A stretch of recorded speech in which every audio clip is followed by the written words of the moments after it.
Hi friends, welcome to Kannada moral stories. 3 ವರ್ಷದಿಂದ ನನ್ನ ಮಗನ ಕಡೆಯಿಂದ ನನಗೆ ಯಾವುದೇ ಫೋನ್ ಆಗಲಿ ಮೆಸೇಜ್ ಆಗಲಿ ಬಂದಿರಲಿಲ್ಲ. 3 ವರ್ಷದ ನಂತರ ಈ ರಾತ್ರಿ ನನ್ನ ಮಗ ನನಗೆ ಫೋನ್ ಮಾಡಿದ್ದ. ಅಪ್ಪ, ನಾಳೆ ರಾತ್ರಿ ನನ್ನ ಮನೆಗೆ ಊಟಕ್ಕೆ ಬನ್ನಿ, ನಿಮ್ಮ ಬಳಿ ಸ್ವಲ್ಪ ಮಾತನಾಡಬೇಕು ಅಂತ ಕರೆದಿದ್ದ. ಮಗನ ಮಾತುಗಳಲ್ಲಿ ಯಾವುದೇ ರೀತಿಯ ಪ್ರೀತಿ ವಿಶ್ವಾಸ ಕಾಣಿಸ್ಲಿಲ್ಲ.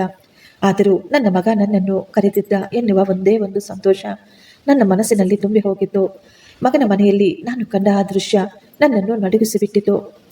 ನನಗೀಗ ಸುಮಾರು 70 ವರ್ಷ. ಕೆಲಸದಿಂದ ರಿಟೈರ್ಡ್ ಆಗಿ ಒಂಟಿಯಾಗಿ ಜೀವನ ನಡೆಸ್ತಾ ಇದ್ದೇನೆ. ಮಗನ ಧ್ವನಿ ಕೇಳಿ 3 ವರ್ಷ ಕಳೆದು ಹೋಗಿತ್ತು. ಆ ರಾತ್ರಿ ನನ್ನ ಮಗ ನನಗೆ ಫೋನ್ ಮಾಡಿದಾಗ ನನ್ನ ಸಂತೋಷಕ್ಕೆ ಹದ್ದುಗಳಿರಲಿಲ್ಲ. ನನಗನ್ನಿಸ್ತಾ ಇತ್ತು, ನನ್ನ ಮಗ ಈಗಲಾದರೂ ನನ್ನನ್ನು ನೆನೆಸ್ಕೊಂಡಿದ್ದಾನೆ, ಈಗಲಾದರೂ ಅವನಿಗೆ ನನ್ನ ಅಪ್ಪ ಇದ್ದಾರೆ ಎನ್ನುವ ನೆನಪು ಬಂದಿದೆ ಎಂದು. ನಾನು ಎಷ್ಟೋ ಕಷ್ಟಪಟ್ಟು ಕಟ್ಟಿದ ದೊಡ್ಡ ಮನೆಯನ್ನು ನನ್ನ ಮಗನಿಗಾಗಿ ಕೊಟ್ಟುಬಿಟ್ಟಿದ್ದೆ. ನಾನು ಹೋದ ನಂತರ ನನ್ನ ಮಗ ಯಾರ ಮುಂದೆಯೂ ಕೈ ಚಾಚಬಾರದು ಅಂತ ನಾನು ತುಂಬಾ ಸಂತೋಷವಾಗಿ ನನ್ನ ಸಣ್ಣ ಮನೆಯಲ್ಲಿ ರೆಡಿ ಆಗ್ತಾ ಇದ್ದೆ. ತುಂಬಾ ವರ್ಷದ ಮೊದಲು ನನ್ನ ಮಗ ನನಗೆ ಕೊಡಿಸಿದ್ದ ಅದೇ ಬಿಳಿ ಲುಂಗಿ, ಬಿಳಿ ಶರ್ಟು ಮತ್ತು ಒಂದು ಕಪ್ಪು ವಾಶ್ಕೋಟ್ ಕೂಡ ಧರಿಸಿ ನನ್ನ ಮಗ ಎಷ್ಟೋ ಅಕ್ಕರೆಯಿಂದ ನನಗಾಗಿ ಕೊಡಿಸಿದ್ದ ಆ ವಾಚನ್ನು ಕಟ್ಟಿಕೊಂಡಿದ್ದೆ. ನನ್ನ ಮಗನಿಗಾಗಿ ನಾನು ಕೆಲವೊಂದು ಹಣ್ಣುಗಳನ್ನು, ಹೂಗುಚ್ಛವನ್ನು ಸಹ ಖರೀದಿಸಿ ನನ್ನ ಕಾರಿನಲ್ಲಿ ನನ್ನ ಮಗನ ಮನೆಯ ಕಡೆ ನಿಧಾನವಾಗಿ ಹೊರಟಿದ್ದೆ. ಮನೆಯ ಮುಂದೆ ಗಾಡಿಯನ್ನು ನಿಲ್ಲಿಸಿ ನನ್ನ ಆ ಮನೆಯನ್ನು ನೋಡ್ತಾ ಇದ್ದೆ. ನಾನು ಯಾವಾಗ ಅಲ್ಲಿ ಹೋದ್ರೂ ನನ್ನ ಹೆಂಡತಿಯ ನಗು, ಅವಳ ಜ್ಞಾಪಕಗಳು ನನ್ನನ್ನು ಅಲ್ಲೇ ಕಟ್ಟಿ ಹಾಕ್ತಾ ಇದ್ವು. ನನಗನ್ನಿಸ್ತಾ ಇತ್ತು, ಈ ರಾತ್ರಿ ಎಲ್ಲವೂ ಸರಿ ಹೋಗುತ್ತೆ ಅಂತ. ನಾನು ಇನ್ನೂ ಗೇಟ್ ಬಳಿ ಹೋಗ್ತಾ ಇದ್ದೆ. ಅಷ್ಟರಲ್ಲೇ ಬಾಗಿಲು ಟಕ್ ಅಂತ ಓಪನ್ ಆಗಿತ್ತು. ಬಾಗಿಲ ಹೊರಗೆ ಓಡಿ ಬಂದಿದ್ಲು ನಮ್ಮ ಮನೆಯ ಹಳೆಯ ಕೆಲಸದಾಕಿ ಸಾವಿತ್ರಮ್ಮ. ಸುಮಾರು 30 ವರ್ಷದಿಂದ ಆಕೆ ನಮ್ಮ ಮನೆಯಲ್ಲಿಯೇ ಕೆಲಸ ಮಾಡ್ತಾ ಇದ್ರು. ನನ್ನ ಹೆಂಡತಿಯ ಸಾವಿನ ನಂತರವೂ ಹಾಗೆಯೇ ನಮ್ಮ ಮನೆಯಲ್ಲಿ ಕೆಲಸ ಮಾಡ್ತಾ ಇದ್ಲು. ಈಗ ನನ್ನ ಮಗ ಮತ್ತು ಸೊಸೆಗೂ ಕೂಡ ಅವಳೇ ಎಲ್ಲ ಕೆಲಸ ಮಾಡಿಕೊಡ್ತಾಳೆ. ಆದರೆ ಈ ದಿನ ಅವಳ ಮುಖದಲ್ಲಿ ನನ್ನನ್ನು ನೋಡಿ ಯಾವುದೇ ಸಂತೋಷವಿರಲಿಲ್ಲ. ಅವಳ ಕಣ್ಣುಗಳಲ್ಲಿ, ಅವಳ ಮುಖದಲ್ಲಿ ಒಂದು ರೀತಿಯ ಭಯ ಕಾಣಿಸ್ತಾ ಇತ್ತು. ಸಾವಿತ್ರಮ್ಮ ನನ್ನ ಕೈಯನ್ನು ಹಿಡಿದುಕೊಂಡು ನಿಧಾನವಾಗಿ ಹೇಳಿದ್ಲು, ಅಣ್ಣ, ನೀವು ಒಳಗಡೆ ಹೋಗಬೇಡಿ, ನೀವು ಇಲ್ಲಿಂದ ಬೇಗ ಹೊರಟು ಹೋಗಿ ಅಂತ. ಅವಳ ಮಾತು ಕೇಳಿ ನನಗೆ ಟಕ್ ಅಂತ ನಗು ಬಂದ್ಬಿಟ್ಟಿತ್ತು. ನಾನು ನಗುತ್ತಾ, ಸಾವಿತ್ರಿ, ನೀನು ಇದೆಲ್ಲ ಏನು ಹೇಳ್ತಾ ಇದೀಯಾ? ಇಷ್ಟು ವರ್ಷದ ನಂತರ ನನ್ನ ಮಗ ನನ್ನನ್ನು ಕರೆದಿದ್ದಾನೆ, ಅದಕ್ಕಾಗಿಯೇ ನಾನು ಇಲ್ಲಿ ಬಂದಿರೋದು. ಸಾವಿತ್ರಮ್ಮ ನನ್ನ ಕೈಯನ್ನು ಗಟ್ಟಿಯಾಗಿ ಹಿಡಿದುಕೊಂಡು ಹೆದರಿಕೊಳ್ತಾ ಹೇಳಿದ್ಲು, ಅಣ್ಣ, ನಾನು ಸತ್ಯ ಹೇಳ್ತಾ ಇದ್ದೀನಿ, ಇದು ಔತಣ ಕೂಟವಲ್ಲ. ಇದನ್ನು ನಿಮ್ಮನ್ನು ಸಿಕ್ಕಿ ಹಾಕಿಸಲು ಮಾಡುತ್ತಿರುವ ಒಂದು ದೊಡ್ಡ ಕುತಂತ್ರ. ನಾನು ಈಗ ಆಶ್ಚರ್ಯವಾಗಿ ಅವಳನ್ನೇ ನೋಡಿದೆ. ಅವಳ ಕಣ್ಣುಗಳಲ್ಲಿ, ಅವಳ ಮುಖದಲ್ಲಿ ಕಾಣಿಸುತ್ತಿದ್ದ ಆ ಭಯ, ನಡುಗುತ್ತಿರುವ ಅವಳ ಧ್ವನಿ. ಅವಳು ಸುಳ್ಳು ಹೇಳ್ತಾ ಇರಲಿಲ್ಲ, ಯಾವುದೇ ರೀತಿಯ ನಾಟಕ ಕೂಡ ಆಡ್ತಾ ಇರಲಿಲ್ಲ. ಇದು ಕೇವಲ ಅವಳಿಗೆ ನನ್ನ ಮೇಲಿರುವ ಅಕ್ಕರೆಯಷ್ಟೇ. ಅವಳು ನನಗಾಗಿ ಬಾಧೆ ಪಡ್ತಾ ಇದ್ಲು, ನನ್ನನ್ನು ಕಾಪಾಡಬೇಕು ಅಂತ ಒದ್ದಾಡ್ತಾ ಇದ್ಲು. ನಾನು ಈಗ ನಿಧಾನವಾಗ ಕೇಳಿದೆ, ಶಾಂತಮ್ಮ, ಏನಾಗ್ತಾ ಇದೆ ಆ ರೀತಿ? ಶಾಂತಮ್ಮ ಈಗ ಸುತ್ತಲೂ ಗಮನಿಸಿ ಹೇಳಿದ್ಲು, ಅಣ್ಣ, ನೀವು ಆ ಗಿಡಗಳ ಬಳಿ ಹೋಗಿ ಬಚ್ಚಿಟ್ಕೊಳ್ಳಿ. ಕೇವಲ ಒಂದು 5 ನಿಮಿಷ ಅಲ್ಲಿ ಬಚ್ಚಿಟ್ಕೊಳ್ಳಿ ಸಾಕು. ಎಲ್ಲವನ್ನು ಗಮನಿಸಿ, ನೀವೇ ನಿಮ್ಮ ಕಣ್ಣಾರೆ ಎಲ್ಲವನ್ನು ನೋಡ್ತೀರಾ. ನಾನು ಈಗ ಏನು ಯೋಚನೆ ಮಾಡದೆ ಪಕ್ಕದ ಮನೆಯ ಗಿಡಗಳ ಮಧ್ಯೆ ಹೋಗಿ ಬಚ್ಚಿಟ್ಕೊಂಡೆ. ನನಗೆ ಬೇಸರವಾಗ್ತಿತ್ತು. ನಾನು ಇಷ್ಟೊಂದು ದೊಡ್ಡ ವ್ಯಕ್ತಿ ಈ ವಯಸ್ಸಿನಲ್ಲಿ ಈ ರೀತಿ ಬಚ್ಚಿಟ್ಟುಕೊಂಡು ನನ್ನ ಮಗನನ್ನು ನೋಡ್ತಾ ಇದ್ದೀನಲ್ಲ ಅಂತ. ನಾನು ಅಲ್ಲೇ ಗಿಡಗಳ ಮಧ್ಯೆ ಕುಳಿತುಕೊಂಡಿದ್ದೆ. ನನ್ನ ಹೃದಯ ಜೋರಾಗಿ ಹೊಡ್ಕೊಳ್ತಾ ಇತ್ತು. ಕೇವಲ ಸ್ವಲ್ಪ ಸಮಯದಲ್ಲಿಯೇ ನಮ್ಮ ಮನೆಯ ಮುಂದೆ 2 ಪೊಲೀಸ್ ವಾಹನಗಳು ಬಂದು ನಿಂತಿದ್ವು. ಅದರಲ್ಲಿಂದ 4 ಜನ ಪೊಲೀಸ್ನವರು ಕೆಳಗೆ ಇಳಿದು ಮನೆಯೊಳಗೆ ಹೋಗಲು ಮುಂದಾಗ್ತಾರೆ. ಅಷ್ಟರಲ್ಲೇ ನನ್ನ ಸೊಸೆ ಕಲ್ಪನಾ ಬಾಗಿಲ ಬಳಿ ಬಂದಿದ್ಲು. ಅವಳ ಬಟ್ಟೆ ಹರಿದಿತ್ತು, ಅವಳ ಕೂದಲೆಲ್ಲ ಚೆದರಿ ಹೋಗಿತ್ತು, ಅವಳ ಮುಖವೆಲ್ಲ ಕೆಂಪಗಾಗಿತ್ತು, ಕಣ್ಣುಗಳು ಕೆಂಪಗಾಗಿ ಅತ್ತ ಹಾಗೆ ಕಾಣಿಸ್ತಾ ಇತ್ತು. ಅವಳು ಪದೇ ಪದೇ ಅಳುತ್ತಾ, ಕಣ್ಣೀರು ಒರೆಸಿಕೊಳ್ಳುತ್ತಾ, ತನ್ನ ಬಟ್ಟೆಗಳನ್ನು ಸರಿ ಮಾಡಿಕೊಳ್ಳುತ್ತಾ. ಆ ದೃಶ್ಯವನ್ನು ನೋಡಿ ನಾನು ಅಲ್ಲೇ ಕುಸಿದು ಹೋಗಿದ್ದೆ. ಯಾಕೆಂದರೆ ಅಲ್ಲಿ ನಡೆಯುತ್ತಿರುವ ಎಲ್ಲವನ್ನು ನೋಡಿ ನನಗೆ ಚೆನ್ನಾಗಿ ಅರ್ಥವಾಗ್ಬಿಟ್ಟಿತ್ತು, ಇಲ್ಲಿ ಏನು ನಡೀತಾ ಇದೆ ಅಂತ. ಪೊಲೀಸ್ನವರು ಕಲ್ಪನಾಳ ಜೊತೆ ತುಂಬಾ ಸಮಯ ಮಾತನಾಡ್ತಾ ಇದ್ರು. ಕಲ್ಪನಾ ಮನೆ ಕಡೆ ಕೈ ತೋರಿಸ್ತಾ ಇದ್ಲು. ಅದೆಲ್ಲವನ್ನು ನೋಡಿ ನನ್ನ ಕೈಗಳಿಂದ ಹಣ್ಣುಗಳು ಮತ್ತು ಹೂವಿನ ಗುಚ್ಛ ಅಲ್ಲೇ ಕೆರೆಗೆ ಜಾರಿ ಬಿಟ್ಟಿತ್ತು. ನನ್ನ ಮಗ ನನ್ನನ್ನು ಊಟಕ್ಕಾಗಿ ಕರೆದಿರಲಿಲ್ಲ, ಅವನು ನನ್ನನ್ನು ಸಿಕ್ಕಿ ಹಾಕಿಸಲು ಕರೆದಿದ್ದ. ನಾನು ಅಲ್ಲೇ ಆ ಗಿಡಗಳ ಬಳಿ ಕುಳಿತುಕೊಂಡಿದ್ದೆ. ನನ್ನ ಹೃದಯ ಜೋರಾಗಿ ಹೊಡ್ಕೊಳ್ತಾ ಇತ್ತು. ಪೊಲೀಸ್ನವರು ಮನೆಯೊಳಗೆ ಹೋಗಿ ಸ್ವಲ್ಪ ಸಮಯದ ನಂತರ ಹೊರಗೆ ಬಂದುಬಿಟ್ಟಿದ್ರು. ಈಗ ಪೊಲೀಸ್ನವರು ಸ್ವಲ್ಪ ಹೊತ್ತು ಅಲ್ಲೇ ಕಾದು ನಂತರ ಹೊರಟು ಹೋದ್ರು. ನಾನು ತುಂಬಾ ಸಮಯ ಅದೇ ಜಾಗದಲ್ಲಿ ಕುಳಿತುಕೊಂಡಿದ್ದೆ. ನನ್ನಿಂದ ಈಗ ನಡೆಯಲು ಸಹ ಸಾಧ್ಯವಾಗ್ತಿರ್ಲಿಲ್ಲ. ನಂತರ ಹೇಗೋ ನನ್ನನ್ನು ನಾನು ಸಂಭಾಳಿಸಿಕೊಂಡು ನಿಧಾನವಾಗಿ ಎದ್ದು ನನ್ನ ಗಾಡಿಯ ಕಡೆ ಹೆಜ್ಜೆ ಹಾಕಿದೆ. ನಾನು ಈಗ ನನ್ನ ಗಾಡಿಯನ್ನು ಸ್ಟಾರ್ಟ್ ಮಾಡಿ ನಿಧಾನವಾಗಿ ಮುಂದೆ ಸಾಗ್ತಾ ಇದ್ದೆ. ನನಗೆ ಏನೂ ಅರ್ಥವಾಗ್ತಿರ್ಲಿಲ್ಲ. ನನ್ನ ತಲೆಯಲ್ಲಿ ಕೇವಲ ಒಂದೇ ಒಂದು ಮಾತ್ರ ಓಡ್ತಾ ಇತ್ತು. ನನ್ನ ಸೊಸೆಯ ಹರಿದ ಬಟ್ಟೆ, ಅವಳು ಅಳುತ್ತಾ ಕೂದಲನ್ನು ಕೆದರಿಕೊಂಡು ನಿಂತಿರುವುದು ಮತ್ತು ಪೊಲೀಸ್ನವರು ಬಂದು ಯಾರನ್ನೋ ಹುಡುಕಾಡ್ತಾ ಇರೋದು. ನಾನು ಮನೆಗೆ ಬಂದು ಚೇರ್ ಮೇಲೆ ಕುಳಿತುಕೊಂಡು ಯೋಚಿಸ್ತಾ ಇದ್ದೆ. ಈಗ ನನಗೆ ಮೊಟ್ಟ ಮೊದಲನೆಯ ಬಾರಿಗೆ ಅನ್ನಿಸಿತು, ನಾನು ಮುದುಕನಲ್ಲ, ನಾನು ಒಂಟಿಯಾಗಿದ್ದೇನೆ ಎಂದು. ಒಂಟಿಯಾದ ವ್ಯಕ್ತಿಯನ್ನು ಸಿಕ್ಕಿಸುವುದು ಎಲ್ಲದಕ್ಕಿಂತ ಸುಲಭ. ರಾತ್ರಿಯೆಲ್ಲ ಕುಳಿತುಕೊಂಡು ನಾನು ನನ್ನ ಜೀವನದ ಬಗ್ಗೆ ಯೋಚಿಸ್ತಾ ಇದ್ದೆ. ನನ್ನ ಜೀವನದ ತೀರ್ಮಾನಗಳು, ನಾನು ಮಾಡಿದ ಎಲ್ಲ ಕೆಲಸಗಳ ಬಗ್ಗೆ. ನನ್ನ ಅದೇ ಮನೆ ನಾನು ನನ್ನ ಮಗನಿಗೆ ಬಹುಮಾನವಾಗಿ ಕೊಟ್ಟುಬಿಟ್ಟಿದ್ದೆ. ನನ್ನ ಎಲ್ಲ ದುಡ್ಡು, ಅದರ ಬಗ್ಗೆ ನಾನೆಂದೂ ಯೋಚಿಸಲೇ ಇರಲಿಲ್ಲ. ಅದೇ ಮಗ, ಅವನನ್ನು ನಾನು ಒಂಟಿಯಾಗಿಯೇ ಸಾಕಿ ಬೆಳೆಸಿದ್ದೆ. ಆದರೆ ಈಗ ಅದೇ ನನ್ನ ಮಗ ನನ್ನನ್ನು ಅಪರಾಧಿಯನ್ನಾಗಿ ನಿರೂಪಿಸಿ ನನ್ನ ಗೌರವ ಮರ್ಯಾದೆಯನ್ನು ಮಣ್ಣುಪಾಲು ಮಾಡಬೇಕು ಅಂತ ನೋಡ್ತಾ ಇದ್ದಾನೆ. ಅವರು ನನ್ನನ್ನು ಕೈಲಾಗದ ವಯಸ್ಸಾದ ಒಬ್ಬ ಮುದುಕ ಅಂದುಕೊಂಡು ಬಿಟ್ಟಿದ್ದಾರೆ. ಆದರೆ ಅದೇ ಅವರ ಬಹುದೊಡ್ಡ ತಪ್ಪು. ನಾನು ಈಗ ಸಾವಿತ್ರಿಗೆ ಫೋನ್ ಮಾಡಿದೆ. ಮೊದಲನೆಯ ರಿಂಗಿಗೆ ಸಾವಿತ್ರಿ ಫೋನ್ ಅಟೆಂಡ್ ಮಾಡಿದ್ಲು. ಸಾವಿತ್ರಿ, ಇಷ್ಟಕ್ಕೂ ರಾತ್ರಿಯಲ್ಲಿ ನಡೆದಿದ್ದಾದ್ರೂ ಏನು? ನನಗೆ ಕರೆಕ್ಟ್ ಆಗಿ ಹೇಳು. ಸ್ವಲ್ಪ ಸಮಯ ಸಾವಿತ್ರಿ ಸುಮ್ಮನೆ ಇದ್ಲು. ನಂತರ ಅವಳು ಹೇಳಿದ್ಲು, ಅಣ್ಣ, ಅವರೆಲ್ಲ ಅಂದ್ಕೊಳ್ತಾ ಇದ್ರು, ಮೊದಲು ನಿಮ್ಮ ಮೇಲೆ ಸುಳ್ಳು ಆರೋಪವನ್ನು ಹೊರಿಸ್ತಾರೆ, ನಂತರ ನಿಮ್ಮ ಕ್ಯಾರೆಕ್ಟರ್ ಸರಿ ಇಲ್ಲ ಅಂತ ಹೇಳ್ತಾರೆ, ನಂತರ ಕೋರ್ಟ್ನಲ್ಲಿ ನಿಮ್ಮ ದುಡ್ಡು, ನಿಮ್ಮ ಫೆನ್ಷನ್, ನಿಮ್ಮ ಎಲ್ಲ ಆಸ್ತಿಯನ್ನು ನಾವೇ ನಿರ್ವಹಿಸುತ್ತೇವೆ ಅಂತ, ಮತ್ತು ನಿಮ್ಮನ್ನು ತುಂಬಾ ದೂರ ಎಲ್ಲಾದರೂ ಕಳಿಸ್ಬಿಡ್ತೀವಿ ಅಂತ. ಅವಳ ಮಾತು ಕೇಳಿ ನನ್ನ ಕೈಗಳು ನಡುತ್ತಾ ಇದ್ವು. ಯಾವ ಜಾಗ ಅಂತ ನಾನು ಕೇಳಿದೆ. ಸಾವಿತ್ರಿ ಅಳ್ತಾ ಹೇಳಿದ್ಲು, ಅಣ್ಣ, ನಿಮ್ಮನ್ನು ಮಾನಸಿಕ ಅಸ್ವಸ್ಥ ಅಂತ ನಿರೂಪಿಸಿ, ನಿಮ್ಮನ್ನು ಎಲ್ಲರ ದೃಷ್ಟಿಯಲ್ಲೇ ಬೀಳಿಸಿ, ನಿಮ್ಮ ಹೆಸರನ್ನು ಉಪಯೋಗಿಸಿಕೊಂಡು ಅವರು ಏನೋ ದೊಡ್ಡದಾಗಿ ಮಾಡಬೇಕು ಅಂದ್ಕೊಂಡಿದ್ರು. ನೀವು ಜೀವಂತವಾಗಿ ಇರಬೇಕಿದ್ರೇ ನಿಮ್ಮ ಅಸ್ತಿತ್ವವನ್ನು ಕಸಿದುಕೊಳ್ಳಲು ಅವರೇನೋ ದೊಡ್ಡದಾಗಿ ಪ್ಲಾನ್ ಮಾಡಿದ್ರು. ನನ್ನ ಒಳಗಿನ ಕೋಪ ಈಗ ತಣ್ಣಗಾಗ್ಬಿಟ್ಟಿತ್ತು. ನಾನು ಈಗ ಶಾಂತವಾಗಿ ಹೇಳಿದೆ, ಸರಿ, ಇನ್ನು ಮುಂದೆ ನೀನು ನನ್ನ ಕಣ್ಣಾಗಿ ಇರ್ತೀಯ. ಆದರೆ ಹುಷಾರಾಗಿರು, ಇದು ಕೇವಲ ನನ್ನೊಬ್ಬನ ಹೋರಾಟವಲ್ಲ, ನಿನ್ನ ಸುರಕ್ಷತೆಯ ಹೋರಾಟ ಕೂಡ. ಸಾವಿತ್ರಿ ನಿಧಾನವಾಗಿ ಹೇಳಿದ್ಲು, ಅಣ್ಣ, ನನಗೆ ತುಂಬಾ ಭಯವಾಗುತ್ತೆ, ಆದರೆ ನಾನು ಸುಮ್ಮನೆ ಇರೋದಿಲ್ಲ.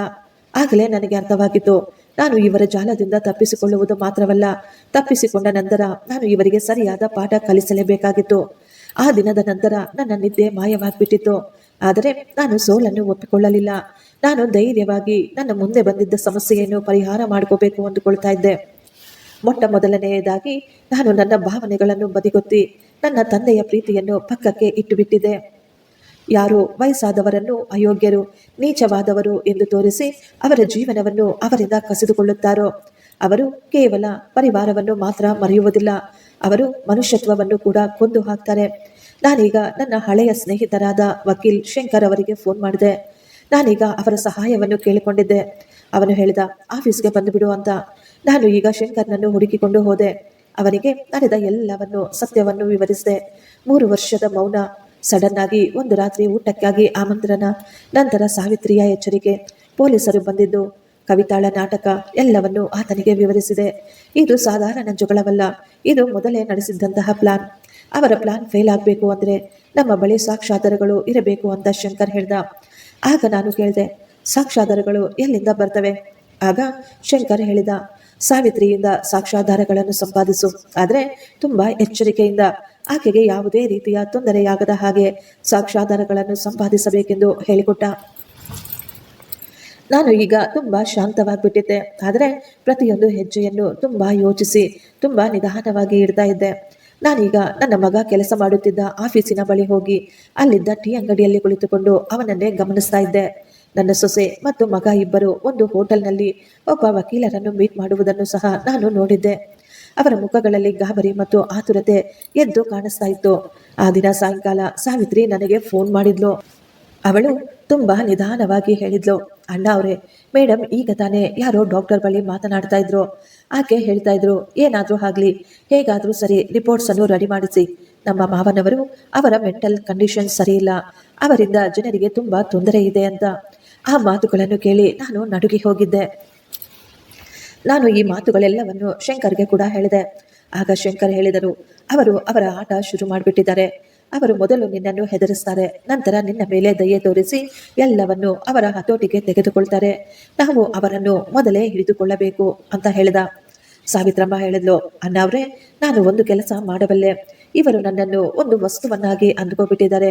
ಆದ್ದರಿಂದ ನನ್ನ ಮುಂದೆಯೇ ಎಲ್ಲವನ್ನು ಮಾತಾಡಿಕೊಂಡು ಎಲ್ಲ ಕೆಲಸ ಮಾಡ್ತಾ ಇರ್ತಾರೆ. ನಾನು ಹೇಳಿದೆ, ಏನು ಮಾಡಿದ್ರು ಸರಿ, ಹೆದರಿಕೆಯಿಂದ ಮಾಡಬೇಡ, ತುಂಬ ಹುಷಾರಾಗಿ ತುಂಬ ಜಾಗರೂಕತೆಯಿಂದ ಮಾಡುವಂತ. ನಂತರ ಸಾವಿತ್ರಿ ಮನೆಯಲ್ಲಿ ನಡೆಯುತ್ತಿರುವ ಎಲ್ಲ ವಿಷಯಗಳನ್ನು ರೆಕಾರ್ಡ್ ಮಾಡಿಕೊಳ್ಳಲು ಶುರು ಮಾಡಿದ್ಲು. ಮನೆಗೆ ಯಾರ್ಯಾರು ಬಂದು ಹೋಗ್ತಾರೆ, ಯಾರ್ಯಾರಿಗೆ ಫೋನ್ ಮಾಡ್ತಾ ಇದ್ದಾರೆ, ಯಾವ ಪೇಪರ್ಗಳು ಬರ್ತಾ ಇದ್ದಾವೆ, ಎಲ್ಲವನ್ನು ಅವಳು ರೆಕಾರ್ಡ್ ಮಾಡಿ ಇಟ್ಟುಕೊಳ್ತಾ ಇದ್ಲು. ಒಂದು ದಿನ ಸಾವಿತ್ರಿ ನನಗೆ ಒಂದು ವಿಷಯವನ್ನು ಹೇಳಿದ್ಲು. ಅದನ್ನು ಕೇಳಿ ನಾನು ನಿಂತ ನೆಲವೇ ಕುಸಿದ ಹಾಗೆ ಆಗಿತ್ತು. ನಾನು ಅಲ್ಲೇ ಕೆಳಗೆ ಕುಸಿದು ಬಿದ್ದಿದ್ದೆ. ಸಾವಿತ್ರಿ ಹೇಳಿದ್ಲು, ಅಣ್ಣವ್ರೆ ಮನೆಯ ಮೇಲೆ ದೊಡ್ಡ ಲೋನ್ ತೆಗೆದುಕೊಂಡಿದ್ದಾರೆ.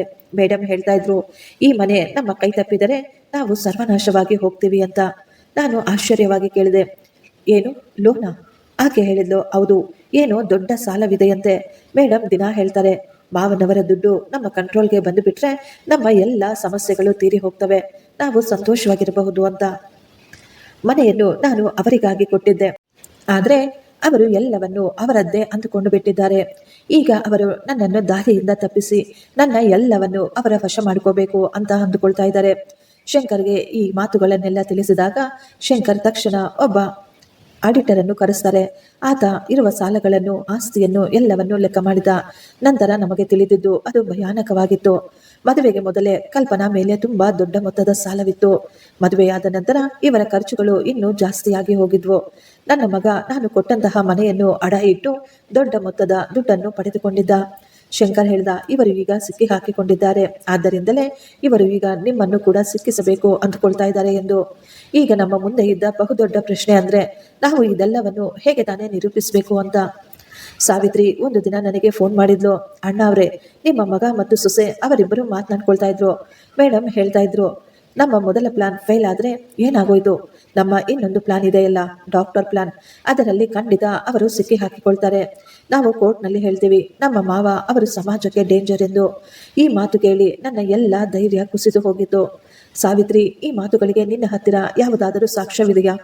ಆಕೆ ಹೇಳಿದ್ಲು, ಸರ್, ನಾನು ಅವರ ಧ್ವನಿಯನ್ನು ರೆಕಾರ್ಡ್ ಮಾಡಿಕೊಂಡಿದ್ದೇನೆ. ಸಾವಿತ್ರಿ ತುಂಬಾ ಹುಷಾರಾಗಿ ಕೆಲವೊಂದು ರೆಕಾರ್ಡ್ ಮಾಡಿದ ಧ್ವನಿಗಳನ್ನು ನನಗೆ ಕಳುಹಿಸಿಕೊಟ್ಟಿದ್ಲು. ಅದರಲ್ಲಿ ಕಲ್ಪನಾಳ ಧ್ವನಿ ತುಂಬಾ ಸ್ಪಷ್ಟವಾಗಿ ಕೇಳಿಸ್ತಾ ಇತ್ತು. ಕಲ್ಪನಾ ಹೇಳ್ತಾ ಇದ್ಲು, ಯಾವ ರೀತಿ ರಿಪೋರ್ಟ್ಗಳನ್ನು ತಯಾರಿಸಬೇಕು, ಆ ಮುದುಕನನ್ನು ಹೆದರಿಸಿ ಅವನ ಎಲ್ಲ ಆಸ್ತಿಯನ್ನು ನನ್ನ ಹೆಸರಿಗೆ ಮಾಡಿಸ್ಕೊಳ್ಬೇಕು ಅಂತ. ನನ್ನ ಮಗ ಮಧ್ಯ ಮಧ್ಯದಲ್ಲಿ ಏನನ್ನೋ ಹೇಳ್ತಾ ಇದ್ದ, ಆದರೆ ಹೆಂಡತಿಯ ಮುಂದೆ ಅವನು ಕೂಡ ಸುಮ್ಮನಾಗಿ ಬಿಡ್ತಿದ್ದ. ನಾನು ಆ ರೆಕಾರ್ಡನ್ನು ಕೇಳಿಸಿಕೊಂಡಾಗ ನನಗೆ ಮೊಟ್ಟ ಮೊದಲ ಬಾರಿಗೆ ಅನ್ನಿಸಿತ್ತು, ನನ್ನ ಮಗ ಅಷ್ಟು ಕೆಟ್ಟವನೇನೂ ಅಲ್ಲ, ಆದರೆ ಅವನು ಅವಳ ಕೈಗೊಂಬೆಯಾಗ್ಬಿಟ್ಟಿದ್ದಾನೆ.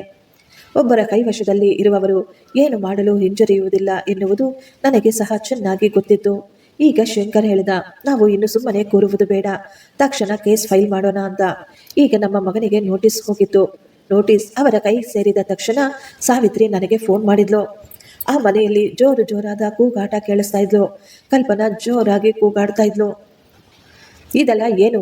ಈ ಮನುಷ್ಯ ಈ ರೀತಿ ಹೇಗೆ ತಾನೇ ಮಾಡಲು ಸಾಧ್ಯ? ಮಗ ಹೇಳ್ತಾ ಇದ್ದ, ಏನು ಅಪ್ಪ ಕೇಸ ಮಾಡಿದಾರಾ? ನೀನು ಹೇಳಿದೆಯಲ್ವಾ ನಿಮ್ಮಪ್ಪ ಏನು ಮಾಡೋದಿಲ್ಲ ಅಂತ. ಈಗ ನಿಮ್ಮಪ್ಪ ಒಂಟಿಯಾಗ್ಬಿಟ್ಟಿದ್ದಾರೆ, ಅವರಿಗೆ ಯಾರು ಸಹಾಯ ಮಾಡುವವರು ಇಲ್ಲ, ಅವರು ಒಬ್ಬಂಟಿ ಎಂದು. ಅಷ್ಟರಲ್ಲೇ ಜೋರಾದ ಶಬ್ದ ಕೂಡ ಕೇಳಿಸ್ತಾ ಇತ್ತು, ಯಾವುದೋ ವಸ್ತುಗಳನ್ನು ಎತ್ತಿ ಕೆಳಗೆ ಬಿಸಾಕುತ್ತಿರುವ ಹಾಗೆ. ನಂತರ ಸ್ವಲ್ಪ ಸಮಯ ನಿಶಬ್ದ ಆವರಿಸಿಬಿಟ್ಟಿತ್ತು.